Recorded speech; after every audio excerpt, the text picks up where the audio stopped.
Hello and welcome once again to Straight Bat, my weekly blog where, as the title suggests, I comment with a straight bat. Now remember the Hindi films of the 1960s socialistic era when the villain was often the evil, exploitative Udyogpati or industrialist, the black and white films of that time? Well, now decades later, the farmer protests have recreated a familiar stereotypical enemy. That's right, the Udyogpati is back as the villainous figure. In the winter chill of the Singhu border, posters targeting the Adani-Ambani combine are jostling for space with those criticizing Prime Minister Narendra Modi. On the ground in Punjab, Reliance Jio towers have been vandalized and Adani products have been boycotted. Such has been the sustained attack on these two corporates that both the Adani and Ambani groups have been forced to issue public statements saying they have no plans to enter contract farming in the future. But what explains the manner in which two of India's biggest corporates find themselves in the crosshairs of what started off as a conflict between the farm unions and the Modi government over the farm laws? Now, corporate India has been rarely targeted in such a relentless manner in recent times. The last time a mass agitation appeared to draw business groups so directly into their ambit was during the India Against Corruption agitation of 2011. Then the likes of Arvind Kejriwal, Prashant Bhushan and others had chosen to specifically target corporates as part of their wider attack on an entrenched politician business elite. But once Mr. Kejriwal came to power, he appeared to gradually change tack. The harsh realities of governance saw him pull back from the politics of unbridled accusation. Instead, interestingly, that space vacated by Kejriwal has now been filled by Rahul Gandhi. That's right.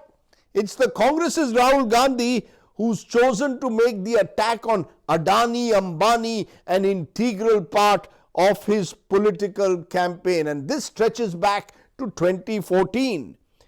He lost that election, but he continued to raise the pitch against the Adani-Ambani combine, and then in 2015 accused the Modi government of being a soot boot ki sarkar, a jibe that appeared to stick and embarrass the government at the time, almost forced it to announce a series of policy initiatives aimed at reinforcing the image of a Garibo ki sarkar.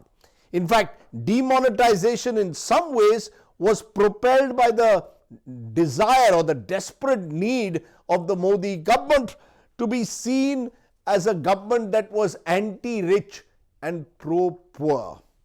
In 2019 also, Rahul Gandhi returned to his pet theme in a way of targeting corporate India. Remember the Rafale case and allegations of favoritism that were shown at the time to Anil Ambani's group.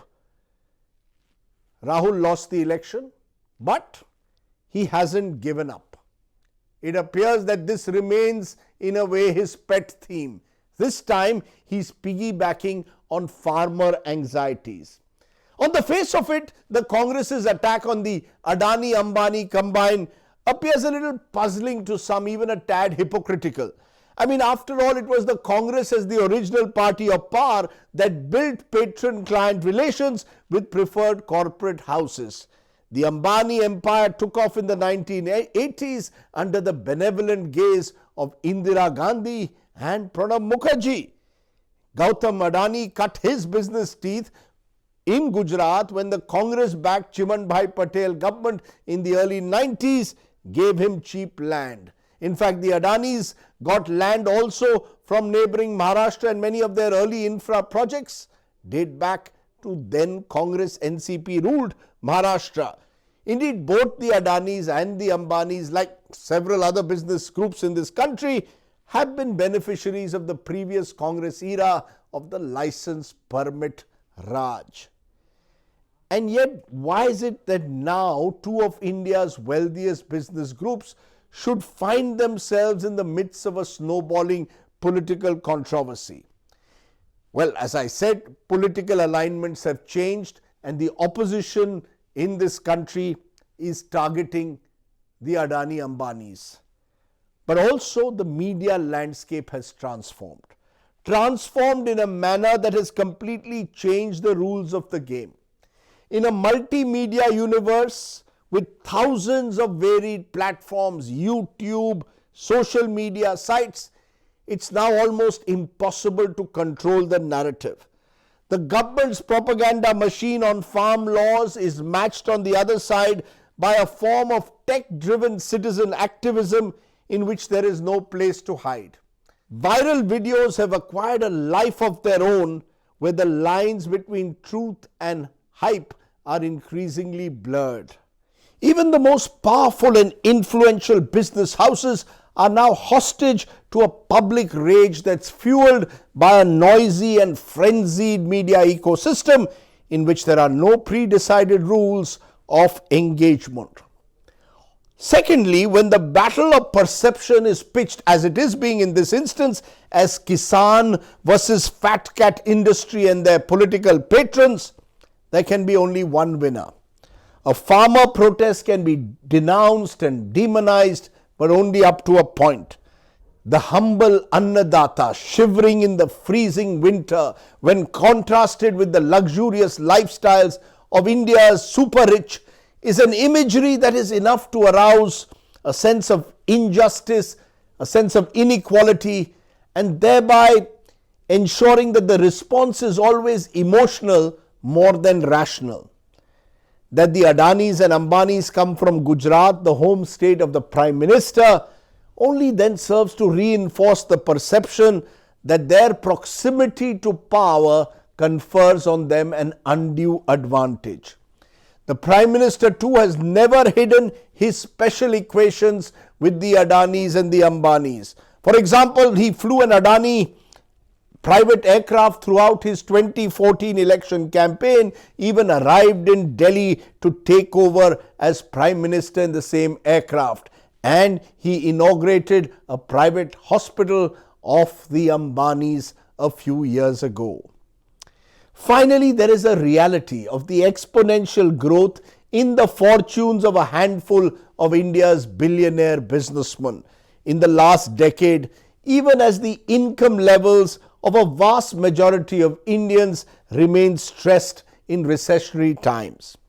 The near total dominance exercised by specific industrialists in lucrative sectors, be it telecom, petroleum, ports, airports, only then serves to reinforce again an unequal economic landscape in which there is no level playing regulatory apparatus. Now, in normal times, this might have been overlooked. After all, the liberalization era has seen the Indian middle class finally stop vilifying wealth-creating billionaires as necessarily evil and actually begin to celebrate entrepreneurial zeal. But in COVID times, where jobs are being lost, the future is uncertain, growth is paused, there is a sense of disquiet over the acutely disproportionate benefits that are being conferred on a few. To that extent, the farmer protests against Adani Ambani, however vague and amorphous they may appear to be, are symbolic of a wider discontent against emerging market monopolies and the fears, real or imaginary, that these monopolistic tendencies could tomorrow extend to the farming sector, to the commodity trading sector as well. Therefore, rather than focus on any genuine cost-benefit analysis of farm laws or farm reform, you've got a situation where the politics of fear-mongering in a way has been revived. This actually boils down to a trust deficit, a growing mistrust of the deepening nexus between state power and big business, the oligopolies that are being built in our society. Now, in 2014, Mr. Modi swept to power by promising to act against political corruption. Na khaunga, na khane dunga. I won't be bribed. I won't allow anyone to take a bribe. Became a kind of rallying cry that in a way became a magnet for millions of Indians to vote for Mr. Modi because they were angry and fatigued with the scam-tainted UPA government. Mr. Modi to an extent has managed to retain his personal image. That remains more or less intact. But the charge of cronyism, of benefiting a few, is one that he hasn't been able to fully shake off. And in a sense, the gentle winds that are at the moment blowing across the Singhu border are a warning that if that charge of cronyism is not dispelled, those winds could gather momentum. As a postscript, just an interesting sidelight. At the Singhu border, which is the epicenter of the farm protests, I met a group of young farmers who happily showed me the latest video mocking the Adani-Ambani bond with the Modi government. Interestingly, I noticed they were all Jio mobile subscribers. Thanks for watching. This was The Straight Bat.